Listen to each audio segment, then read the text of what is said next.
বলেছিল বাবারা তোমরা সব বাড়ি চলে যাও আমার মা জননীকে এইভাবে আমি মাটিতে রেখে যাব না।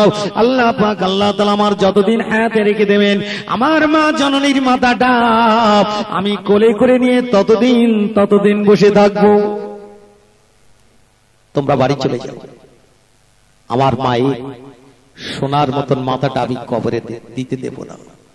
তাই কবরে বসে মায়ের মাথাটা কোলে তুলে মায়ের মাথাটা জড়িয়ে ধরে কাঁদছে, মা তুমি চলে যাবে, আমি তো আছি মা, সারা জীবন তোমার মাথাটা কোলে করে রাখবো মা। কেউ বোঝাতে পারছে না, একদম যেন ম্যাড হয়ে গেছে, দেওয়ানা।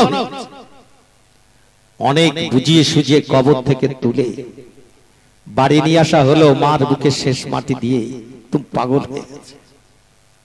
বাড়িতে যে মায়ের বিছানার দিকে যেই তাকিয়েছে, তাকিয়ে দেখে মায়ের বিছানাটা খালি পড়ে আছে, আবার কান্না।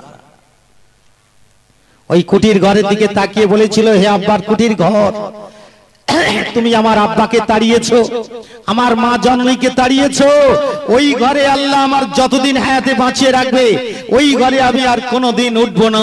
যে ঘরে আমার আব্বা নেই, যে ঘরে আমার মা নেই, আমি আর থাকলোই না। খুব জেদি ছিল, ওই ঘরেই উঠলো না। আব্বাজানের একটা বাগান ছিল, খাজুরের বাগান, সোজা খাজুরের বাগানে যে আব্বা খেজুর গাছের গোড়ায় বসে কাঁদতে লাগলো। সারা রাত সারাদিন কাঁদে, ছেলে মানুষ তো মনে করেছে হয়তো আমার মা কবর থেকে উঠে নিশ্চয়ই একবার আমার কাছে আসবে। কাঁদে আর একবার ডাইনে, একবার বাঁয়ে, একবার পিছনে, একবার সামনে উকি মেরে মেরে দেখে, ওই বুঝি আমার মা আসছে, ওই বুঝি এসে গেল, ওই বুঝি আমার মা আসছে। ছেলে মানুষ কাঞ্চার মনে মনে করছে হয়তো আসবে। কান্না কিন্তু কেউ থামাতে পারছে না। মায়ের উপরে মহব্বতটা ছিল অগাধ, অনেক। বাপের থেকে মায়ের উপরে মায়া কত গুণ বাড়ে গো, কত গুণ বেশি, 3 গুণ বেশি।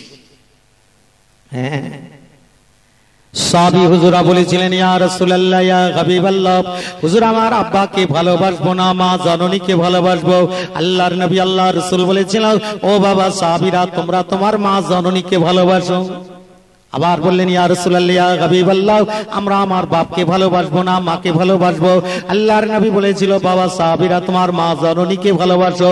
আবার তৃতীয়বার জিজ্ঞেস করলেন, আল্লাহর নবী বললেন, বাবা সাহাবীরা, তোমরা তোমার মা জননীকে ভালোবাসো। 4 বারের মাথায় বলেছিল, বাবা সাহাবীরা, এবার তোমরা তোমাদের বাপ আব্বাকে ভালোবাসো। কারণ বাপের হক হলো একটা, মা জননীর হক হলো 3টে। এই জন্য আল্লাহর নবী বলেছেন, কোন ছেলে মেয়ে যদি তার পায়ের তলা থেকে গোটা বডির চামড়াটা ছাড়িয়ে ওই ছেলেটা যদি তার মা জননীর পায়ের তলার যদি 2টো মোজা বানিয়ে দেয়, ওই চামড়া দিয়ে যদি জুতো বানিয়ে দেয়, ও বাবা সাহাবীরা জেনে রেখে দিও, তোমার মায়ের ওই প্রসবের সময় যে কষ্টটা হয়েছিল ওই ঋণটা এখনো পরিশোধ হয় নাই। ও আল্লাহ, সেই মায়ের বুকে খাঁচা লাথি মেরে ছেলে মাকে বেড়ার ধারে রেখেছে। এরকম ছেলে আছে না? যদি বলেন আজিজুল ভাই দেখেছেন, আমি যে জিনিস না দেখি কোনোদিন বলি না। আমার উত্তর 24 পরগনা রাজারহাট এলাকায় এই পৌষ মাস, এই জন্য কথাটা মনে পড়েছে। ছোট্ট বাড়িতে একটা মিলাদ করতে গেছি, তখন একটু অল্প আওয়াজে করি, তো একটা মিলাদ করতে গেছি বাবা, বছর 5 আগের কথা বলছি, এই পৌষ মাস। তো বারান্দায় বসে আছি, এত শীত পাচ্ছে, একটা বুড়ি মা লাঠি নিয়ে টুক টুক টুক টুক করে এসে বলছে, কে গো বাবা, তুমি মলি সাহেব? আমি বলি, হ্যাঁ মা, আমি মলি সাহেব। কেন মা, কিছু বলবে? কিচ্ছু বললো না। আস্তে আস্তে একদম বারান্দায় আসলো, আমি হাতটা ধরিয়ে বসিয়ে দিলাম, মাটির বারান্দা, পা ঝুলে বসলো, কাঁপছে। মা তোমার চাদর টাদর নেই? কিচ্ছু বলে না। বলছে, বাবা এখানে আর কেউ আছে? আমি বলছি, না আমি একা আছি মা। বাবা একটু বলবে তো, আমার একটা ছেলে, জানো বাবা, আমার ছেলেটার একটু বলবে তো, জানো বাবা আমি বুড়ি মানুষ তো, একটু পেশাব পায়খানা হয়তো খেয়ে বাবা সহ্য করতে পারি না, 70 বছর বয়স। খেয়ে সহ্য করতে পারে না। তা দেখতে পাচ্ছ বাবা, ওই কলা গাছের ঝাড়, কলা গাছ, ওই চ্যাটা টাঙানো আছে, চেয়ে দেখি সত্যি ছেঁড়া চ্যাটা টাঙানো, আর তলায় কিছু বিচুরি দেওয়া আছে, উপরে একটা ছেঁড়া চ্যাটা টাঙানো, সাইডে ছেঁড়া খেজুর পাতা চ্যাটা দিয়ে টাঙানো। বলছে বাবা এই শীতে আমার ওই কলা গাছের ঝাড়ে থাকতে হয়, তার ওরা সব ঘরে দরজাতে শোয়, তো যখন আমার পেশাব পায়খানা লাগে বেটা এত ডাকি, ওরা কেউ ওঠে না, আমার খুব কষ্ট হয়। জীবনে বুক ফেটে যায়। মা পৌষ মাসের শীতে কলা গাছে ছাড়ে বিচুলির উপরে ছেঁড়া চ্যাটা টাঙানো শোয়, ছেলে বউ ছেলে মেয়ে গদিতে ঘরের দরজা বন্ধ করে শোয়, কারণ মায়ের অপরাধ একটু পেশাব একটু পায়খানা হয়, আর কিছু। এরম দৃশ্য আমার জীবনে আমি চোখে দেখি, কি আজ করব। সেদিনকার সে দৃশ্য আমি আজও বলতে পারি না। তবে বুড়ি মাটা মারা গেছে, সেই মাস 6 পরেই বুড়ি মা ইন্তেকাল করেছে। ও সেই বুড়ি মার জানাজাও আমি পড়েছিলাম। হ্যাঁ, আমার দৃশ্যটা আজও মনে আছে। আব্বা এই কি দৃশ্য, ছেলে এরম হতে পারে? আল্লাহর নবী এই জন্য বলেছে তোর হজ যাকাত নামাজ রোজা সব বাতিল হয়ে যাবে যদি তোর বাপ আর মা তোর প্রতি নারাজ হয়। একবার যদি বলেছে, ও আল্লাহর নবী বলেন, ও বাবা সাহাবীরা, তোর জীবনের সমস্ত ইবাদত দপ করে জ্বলে ধোঁয়া হয়ে বেরিয়ে গেল। খবরদার, বাপ মায়ের মতো নিয়ামতি জিনিস, আব্বা মায়ের মতো নিয়ামতি জিনিস কেউ নাই। আল্লাহর নবী অপরাধীসে বলেছেন, ও বা সাহাবীরা, দুটো জান্নাত যদি দেখতে চাও বাড়িতে দেখে নাও। সাহাবী হুজুররা বাড়ি ঘুরে ঘুরে এসে বলে, আল্লাহর নবী আমরা বাড়িতে জান্নাত খুঁজে পেলাম না। আল্লাহর নবী বলেছিল, বাবা তোমার বাড়িতে দুটো জান্নাত আল্লাহ বানিয়ে দিয়েছে, একটা হলো তোমার আব্বা, দ্বিতীয় জান্নাত হলো তোমার মা। খবরদার, জান্নাতটা হাতছাড়া করো না। হ্যাঁ, দুটো জান্নাত তোমাদের জন্য। ভাইজান আমার, আব্বা জানেরাও, মা জননীর জন্য বাগানে কাঁদে, একবার ডাইনে চায় বাঁয়ে চায়, যদি আমার মা জননী একটা আবার আসে। বেশ কিছুদিন কেটে গেল, শোকের ছায়াটা একটু কেটে গেল। আব্বা কুয়া থেকে পানি নিয়ে টক টক টক টক করে খাজুর গাছের গোড়ায় দিতে থাকেন। এমন একটা দিন এসে গেছে, এমন একটা দিন এসে গেল, আব্বা হযরতে খাজা মাইনুদ্দিন দেখতে গেলেন একটা বুজুর্গানে লোক, মাথায় টুপি দিয়ে বড় একটা জামা পরে, হাতে একটা তসবিহ নিয়ে বাবা বাগানের অপর দিক থেকে টক টক টক টক করে হেঁটে হেঁটে আসেন। খাজা মাইনুদ্দিন চিশতি রাহমাতুল্লাহ আলাইহি পানি দেওয়া বন্ধ করে আব্বা হাত পা ধুয়ে নিয়ে চাতক পাখির মতো তাকিয়ে আছে। আল্লাহ, ওই বুঝি আমার কলিজা টুকরা আব্বা জান আসেন। আমার আব্বা আসছে নাকি, গুটি গুটি পায়ে যাচ্ছে, আগিয়ে যাচ্ছে, পানি দেওয়া বন্ধ করে দিয়েছে। কাছাকাছি যখন এসে গেছে, না এটা তো আমার আব্বা না, তো আমার আব্বার মতোই দেখতে, আহারে কেঁদে ফেলেছে। আল্লাহ, আমার আব্বাজি দেখতে ছিল এরকম। দৌড়ে ছুটে যে আব্বা ওই লোকটার হাতে হাতে হাত দিয়ে মোলাকাত করে, পায়ে হাত দিয়ে সালাম করে, বাবা সালাম নিয়ে ওই লোকটার হাতটা ধরে বাগানের একটা খাজুর গাছের গোড়ায় একটা খাজুর পাতার চাটাই বিছিয়ে দিয়ে ওই গাছের গোড়ায় বসিয়ে দিয়ে তাড়াতাড়ি কিছু পাকা খেজুর আর কিছু আঙুর ফল তুলে বাবা একটা বর্তন করে দিয়ে বলেছিলেন, হুজুর এটা আমার আব্বা জানের বাগান, এটা আমার আম্মা জানের বাগান, আমার আব্বা মা দুজনেই মারা গেছে, হুজুর আপনি আমার বাগানের কিছু ফল খান, আমি মনে মনে করব ওই যে আমার আব্বা জান বসে বসে খাচ্ছেন। খান না, আমি মনে করব আমার আব্বা বসে বসে খাচ্ছে। লোকটা বারবার মুখের দিকে তাকাচ্ছে আর টুক টুক করে খাচ্ছে, আর দুটো চোখ দিয়ে টপ টপ করে পানি পড়ছে। আহারে, তোর বাপ মা কেউ নেই, আর উনি নামাজ পড়ার মতো নতজানু হয়ে সামনে চুপ করে বসে আছেন, হাত দুটো এরম করে দিয়ে বসে। খান না হুজুর, খান না, আমার আব্বা মা তো খাবে না, আপনি দুটো খান না, আমি মনে করবো আমার বাপ খাচ্ছে, খান না। ওই সময় লোকটা মনে মনে বলেছিল, আল্লাহ ওগো আমার আল্লাহ, এত কষ্ট আমি আর দেখতে পারি না আল্লাহ। ওই ফল কিছুটা খেয়ে নিয়ে বলেছিল, বাবা ও বাবা মঈনুদ্দিন আমি আর খাবো না বাবা, এই ফলগুলো তুমি খেয়ে নিও বাবা, রাত দুটো খান না। হুজুর বুঝেছিলেন ছেলেটার মুখের দিকে বারবার করে তাকাচ্ছিলেন আর বলছিলেন, একটা জাত কাট ঘরের ছেলে গো, একটা জাত বংশের ছেলে, নইলে এর মধ্যে এত আদব আসতে পারে না, একটা বংশধর ঘরের ছেলে গো। বলছে বাবা এই ফলগুলো তুই খেয়ে নিস, আমি আর খাবো না, আর দুটো খান। সে না বাবা আমি চলে যাচ্ছি বাবা, আবার আসবো। হুজুর চলে যাবেন? এই মাথাটা একটু ফু দেন দিন হুজুর, আমার মাথাটা এত জ্বালা করে হুজুর, ঠিক থাকতে পারি না, মাথায় ফু দিতে হবে, দেন না হুজুর। মাথাটা ধরে লোকটা ষাট ষাট করে 3 বার ফু দিলেন, যা আল্লাহ তোর হেফাজত করে নেবে, যা আমি চলে যাচ্ছি বাবা। হুজুর আবার আসবো। ওই লোকটার হাতটা ধরে বাগানটা পার করে দিয়ে বাবা বাগানের সীমানায় যে দাঁড়িয়ে বুকে হাত দিয়ে বাবা লোকটার দিকে তাকিয়ে আছেন। আর ওই লোকটা টক টক টক টক করে হেঁটে হেঁটে যাচ্ছেন। চলে যাওয়ার আগে বলেছিল, হুজুর আমার জন্য একটু খাস দোয়া করবেন। এই ছেলে মাথায় ফু দিলাম, হলাম না, আবার খাস দোয়া, একটু খাস দোয়া করবেন। সঙ্গে সঙ্গে লোকটা ফিরে এসে বাবা পকেট থেকে একটা মাটির দলা বার করলেন।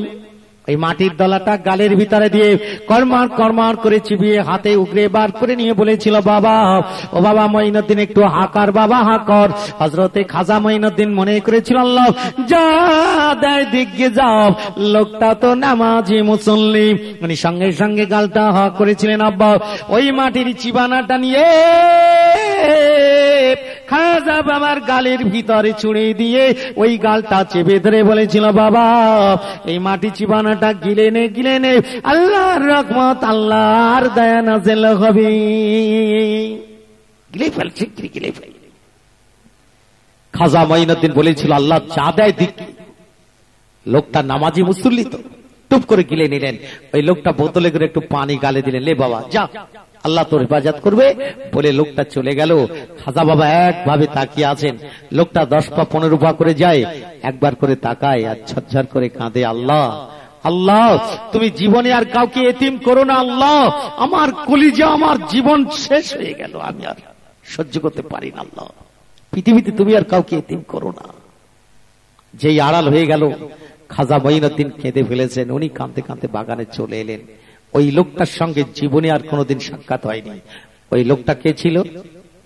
ওই লোকটা ছিল, আগেই শুনেছিলেন, ইরাকের জমিনে 22,000 আল্লাহর অলি শুয়ে আছেন, অলির মাজার আছে।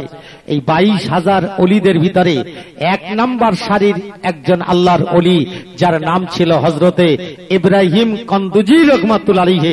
একবার জোরে বলেন সুবহানাল্লাহ। এই আল্লাহর সোহবত নিয়ে খাজা বাবা বাগানে বসে গেলেন। সেদিন থেকে মাথাটা যেন কেমন হতে লাগলো, আর যেন ভালো লাগে না। ওই বাগান, আব্বাজানের ঘর বাড়ি সব বিক্রি করে দিয়ে টাকা পয়সা সোনা দানা যা ছিল সব গরিবদের দান করে দিলে। যাক, চাল কিনে নেন, কেউ কাপড় কেন, কেউ জামা কেন, কেউ ঘরটা সোজা করে, যা চলে। অল্প কিছু টাকা নিজের কাছে রাখলেন, সব শেষ হয়ে গেছে। হঠাৎ করে মনে পড়ে গেছে এই টাকাটাও দান করবে, হঠাৎ মনে পড়ে গেছে। আল্লাহর নবী হাদিস শরীফে বলেছেন, ওয়াকাল রাসূলুল্লাহ সাল্লাল্লাহু আলাইহি ওয়াসাল্লাম, আত-তালিবুল ইলমি ফরিদাতুন আলা কুল্লি মুসলিমিন আল মুসলিমা। আল্লাহর নবী বলেছেন, প্রতিটা ছেলে এবং মেয়ে এবং ছেলে লেখাপড়া শিখতে হবে, লেখাপড়া শিখতে হবে, লেখাপড়া শেখাতে হবে। আমি আল্লাহর নবী প্রতিটা ছেলে এবং মেয়ে এবং ছেলে লেখাপড়ার শেখার জন্য ফরজ করে দিলাম। হাদিস শরীফে আল্লাহর নবী বলেছেন, লেখাপড়ার জন্য যদি মানুষের পায়ে ধরতে হয় ধরতে হবে, লেখাপড়ার জন্য যদি ভিক্ষা চাইতে হয় তাও চাইতে হবে, লেখাপড়ার জন্য জন্মভূমি ত্যাগ করে যদি সুদূর চীন দেশে যেতে হয় তবু তোর যেতে হবে। আল্লাহর নবী বলেছেন, লেখাপড়া ছাড়া মানব জীবনের 1 পয়সা দাম নাই। নামাজ যেমন ফরজ, রোজা যেমন ফরজ, হজ যেমন ফরজ, যাকাত যেমন ফরজ, আমি নবী মুহাম্মদ তোমাদের জন্য শিক্ষা অর্জন করা ফরজ করে দিলাম। অতএব এই নামাজ ফরজ আর লেখাপড়া ফরজ, দুটোর মধ্যে কোনো ফারাক নাই, একই ফরজ, জরুরি লেখাপড়া শেখাতে হবে। 1947 সালে 15ই আগস্ট ভারতবর্ষ স্বাধীনতা লাভ করেছে। এতদিন ভারতবর্ষ সরকারের চৈতন্য হয়নি, আজ 2000 সাল পার করে ভারত গভর্নমেন্টের চৈতন্য হয়েছে, লেখাপড়া শেখাতে হবে, লেখাপড়া ছাড়া মানব জীবনের কোনো দাম নাই। তাই এই পর্যন্ত 950 কোটি টাকা খরচা করে ভারতে একটা স্কুল খুললেন, নাইট স্কুল। যত 70 থেকে 80 বছর বুড়ো বুড়ি আছে যারা টিপ দেয়, ওই টিপ দেওয়া চলবে না, সব ধরে নিয়ে যাও, ঘরের ভেতরকে পড়াও। স্কুলটার নাম দিল কি নাইট স্কুল, রাত্রের বেলা স্কুল। কারণ সরকার জানে এই 60 বছর 70 বছরের বুড়ো বুড়ি যদি স্কুলে গিয়ে ওয়া করে, তাহলে 4-5 বছরের বাচ্চা সারাদিন পেছনে লাগবে, ও দাদা ও দাদি ও তো পড়া যেমন তেমন, মারপিট শুরু হয়ে যাবে। সেই জন্য সরকার জানে বাচ্চা কাচ্চা ঘুমকে পড়বে আর ওদের স্কুলে পড়াবে। এখন ইট একটা পুড়িয়ে বেঁকে গেছে, সেই বেঁকা ইটটি যদি সোজা করতে যায়, ও সোজা হবে না ভেঙে যাবে? কি সম্ভব? ওই ইটটা সোজা হতো যখন মাটির থেকে কেটে আলোক আলোক রেখেছিল। ওজন কাজ হচ্ছে না তো 950 টাকা ক্ষতি করলো। আজ ভারতবর্ষে বুড়ো বুড়ি লেখাপড়া শিখবে, কি হবে, কি কাজে লাগবে? ওই নামটাই সই হবে, আর গোড়ার কচু হবে। এই টাকাটা যদি বাচ্চাদের পিছনে খরচা করা হতো, আজ আমার দেশে কত রতন তৈরি হতো। নবী বলেছেন আজ থেকে 1400 বছর আগে, যেখানেই যাও লেখাপড়া জরুরি শিখতে হবে।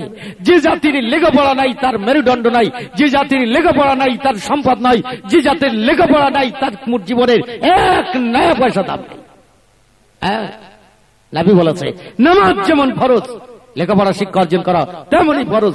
দুটো ফরজের মধ্যে কোনো ফারাক নাই, একই ফরজ। জরুরি লেখাপড়া শেখাতে হবে। খাজা মাইনুদ্দিন চিন্তা করলো, আমার রসুল বলেছে লেখাপড়া শিখতে হবে, সত্যি আমার লেখাপড়া শিখতে হবে। ওই পয়সা কাউকে না দিয়ে সোজা চলে গেল বাগদাদের জমিনে।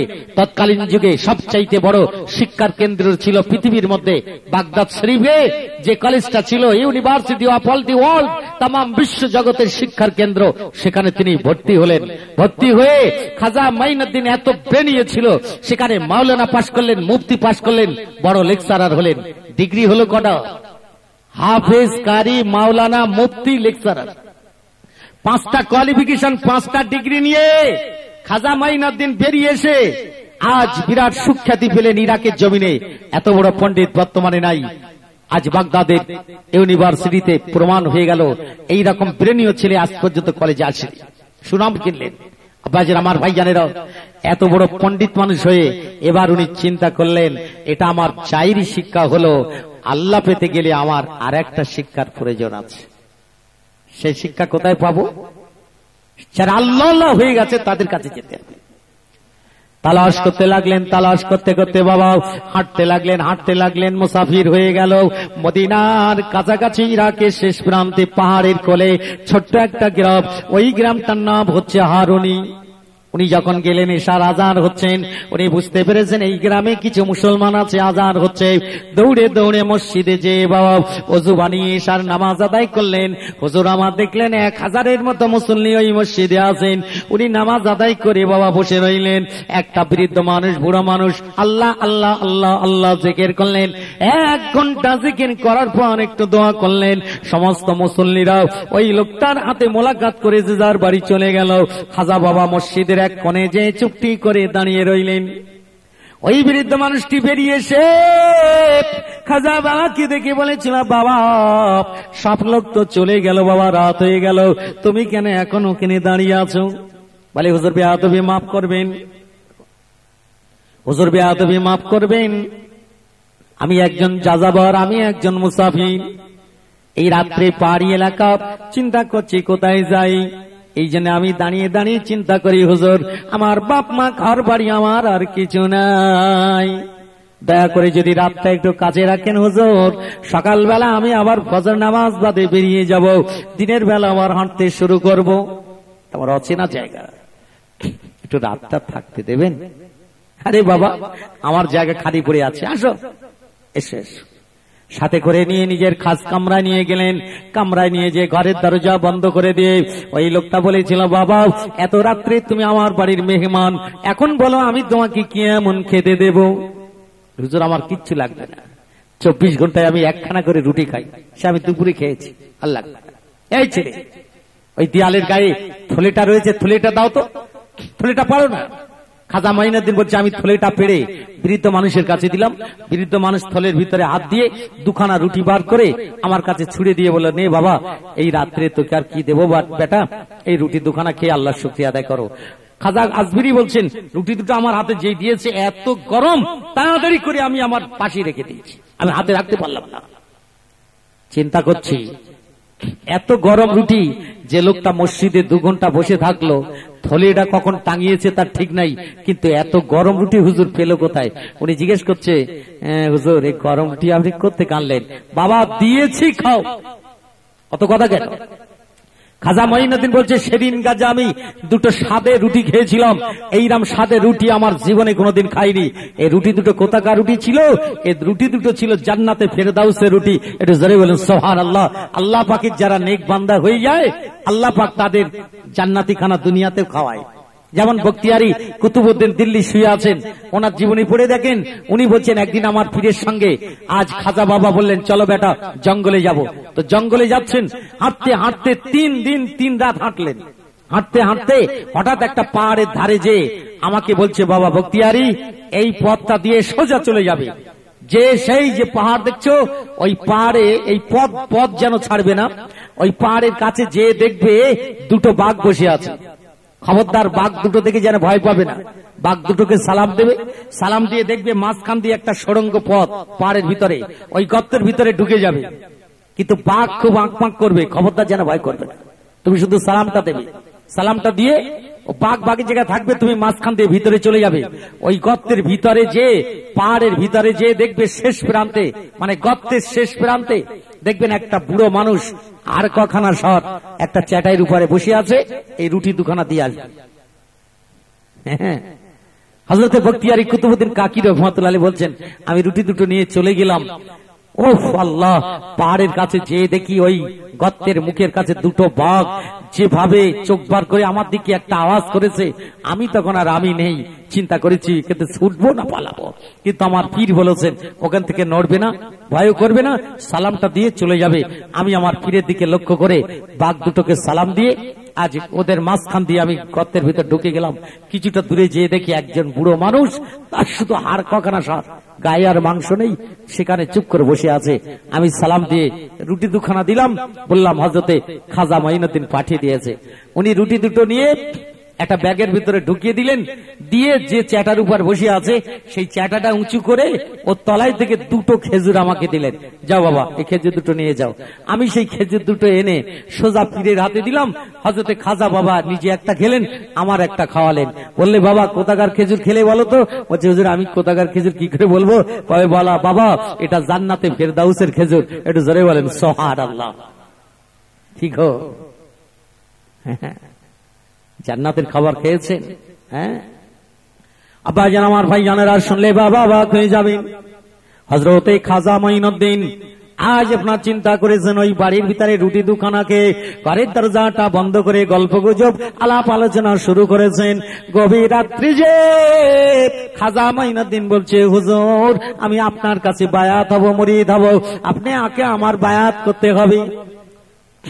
বলছে, বাবা মাইনুদ্দিন এই বুড়ো লোকের কাছে বায়াত হবি? জি হুজুর আপনার কাছে বায়াত হবে, একটু বায়াত করবেন। কখন? গভীর রাত্রে। যে হ্যাঁ মাইনুদ্দিন সূরা ফাতিহা শরীফ পড়তে জানো? জি হুজুর। 100 বার পড়ো তো বাবা। সূরা ইখলাস শরীফ পড়তে জানো? 100 বার পড়ো। দরুদ শরীফ 100 বার পড়ো। খানিকক্ষণ পরে বলছে, হুজুর আমার পড়া হয়ে গেছে।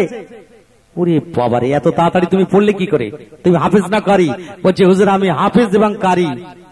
আজ পিঠে হাত চাপড়ে লোকটা বলেছিল, আরে তুমি হাফেজ? বলছে, হুজুর আমি হাফেজ এবং কারি। বাহ, ঠিক আছে বাবা মাইনুদ্দিন চোখটা বুঝাও তো। চোখটা বুঝালেন, লোকটা মাথায় একটু হাত দিলেন। 5 মিনিট পরে বলেছিল, বাবার চোখটা খুলো তো।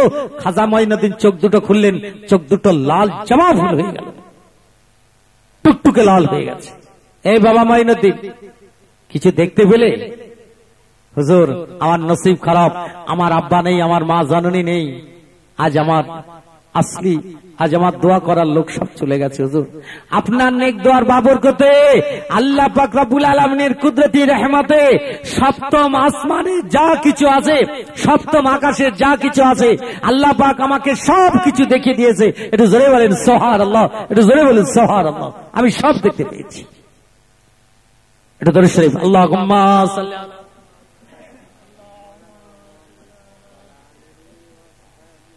আমার ভাই জানে রে, তো কথা হচ্ছে, ও বাবা আল্লাহু আকবার, তো বলছে আপনি মুরিদ হবেন? বলছে হুজুর আসমানে যা আছে আমি সব দেখতে পেয়েছি। বর্তমান শিক্ষিত ভাইরা কি মনে করে বলেন তো? বলছে খালি চোখে আকাশ দেখা যায় না, আর 7টা আসমানে যা আছে সব দেখতে পেয়েছে। এইসব কথা মানুষ বিশ্বাস করে? আব্বা আমার ভাই, হযরতে পিরানে পীর দস্তগীর গৌসুল আজম আব্দুল কাদের জিলানী রহমাতুল্লাহ আলাইহির জীবনী লিখতে লেখা আছে, ওসিয়তনামা করেছেন, একজন মানুষ ততক্ষণ পর্যন্ত কুতুব হবে না যতক্ষণ পর্যন্ত তার এই বুড়ি আঙুলের নখে সারা পৃথিবীটা দেখতে না পাবে। একজন মানুষ ততক্ষণ কুতুবির দরজা পাবে না যতক্ষণ না সে বুড়ি আঙুলের নখে সারা পৃথিবীটা দেখতে না পাবে। আরে বাপ রে বাপ, হ্যাঁ, এই বুড়ি আঙুলের নখে সারা পৃথিবীটা দেখবে, তখন সে কুতুবের দরজা পাবে।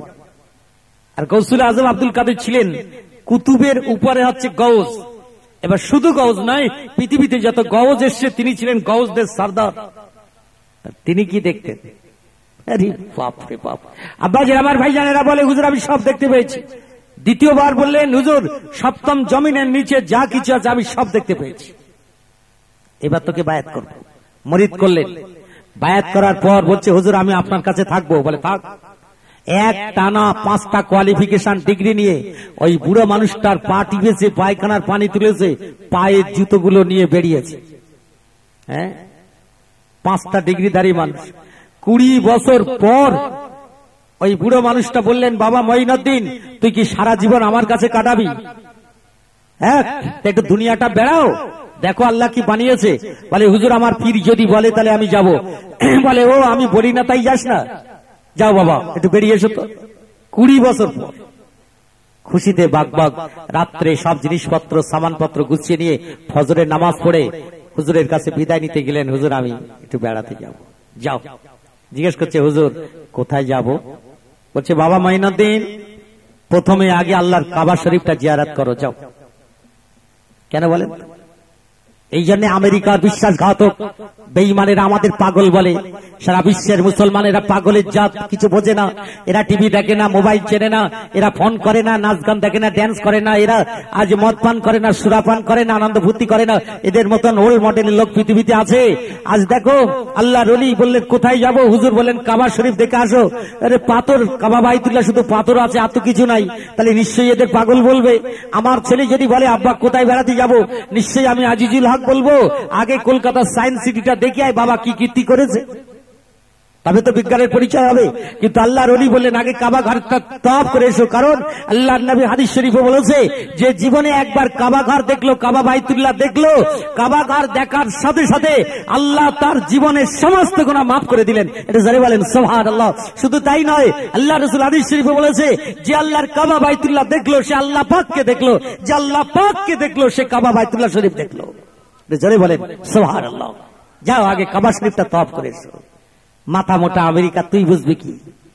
আব্বাজির আবার ভাই জানেরা চলে যা।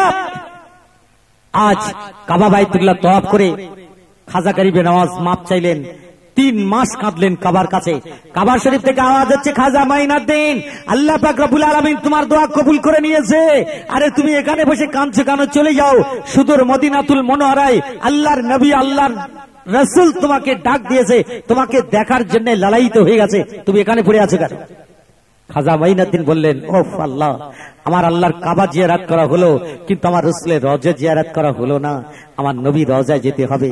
পরের দিন সকালে গাঁটুলি গুঁটুলি গুছিয়ে নিয়ে পায়ে হেঁটে হেঁটে 450 কিলোমিটার রাস্তা অসমতল আজ সুদূর মদিনা শরীফে পৌঁছালেন। পাগুলো ফুলে পুঁজ হয়ে গেল, রক্ত পড়তে লাগলো।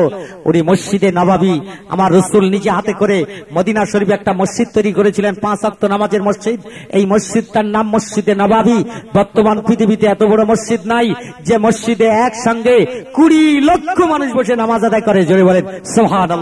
যে মসজিদের চাতনটা সৌদি গভর্নমেন্ট সম্পূর্ণ চাঁদি দিয়ে তৈরি করেছে, যার 6টা মিনার সম্পূর্ণ সোনা দিয়ে তৈরি করা, যার মেম্বারটা সম্পূর্ণ খাঁটি সোনা দিয়ে তৈরি করা। আরে বাপ রে বাপ, যাও সেই মসজিদে যে 2 রাকাত শুকরিয়া নামাজ পড়ে সারা রাত একটু আরাম করে পরদিন সকালে ফজরের নামাজ আদায় করে আল্লাহ রসুলের কাছে যে সালাম দিলেন, 3 বার সালাম দেওয়ার পর বিশ্বনবী সাল্লাল্লাহু আলাইহি সাল্লামের জবাব এলো, ওয়ালাইকুম আসসালাম ইয়া গরিবে নওয়াজ খাজা মঈনুদ্দিন। উনি থরথর করে কাঁপছেন, ওই মসজিদে আসেন, সকালবেলা ফজর নামাজ বাদ একটু মোরাকেবা মুশাহিদা করে রসুলের দরবারে কেঁদে কেঁদে আবার মসজিদে নেওয়া।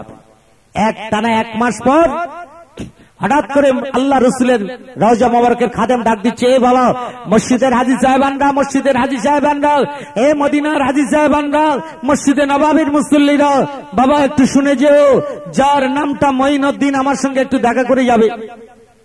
তা হাজার হাজার হাজী সাহেব এলান যখন হয়েছে, একজন যে বলছে হুজুর আমার নাম মঈনুদ্দিন, আমাকে ডাকলেন, আর একজন যে বলছে হুজুর আমার নামও মঈনুদ্দিন, আর একজন যে বলছে হুজুর আমার নাম মঈনুদ্দিন, আমাকে ডাকলেন। আরে খাদিম সাহেব পেরেশানি পড়ে গেছে, ভাই একটু দাঁড়াও তো, আমি আসছি। রসুলের দরবার সালাম নিয়ে বললেন, ইয়া রাসূলুল্লাহ, ইয়া হাবিবাল্লাহ, হে আল্লাহর নবী, বেয়াদবি মাফ করবেন, আপনি কোন মঈনুদ্দিনকে ডাকলেন? অনেক মঈনুদ্দিন জমা হয়ে গেছে, আমি তো বুঝতে পারছি না।